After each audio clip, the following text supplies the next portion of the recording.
Понякога се чувстваш сам, нали?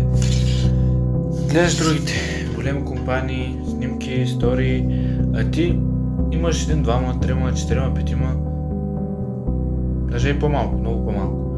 И може, нали? И си почваш да мислиш, нали? Аз не съм проблема, на мен ли ми има нещо?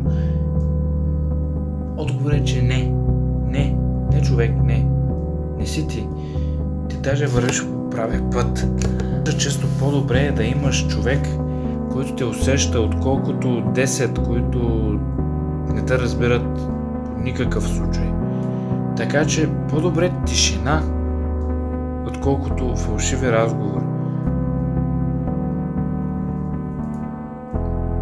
Просто по-добре само отколкото с хора, които никога няма да разберат и ще те карат да се чувстваш още по-сам.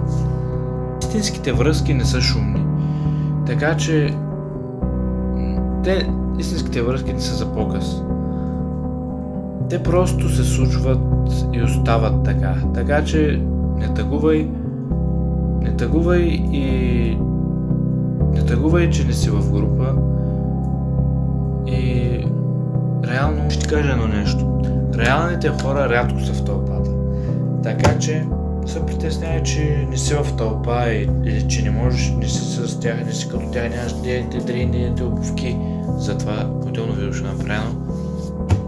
Да, лека вечер.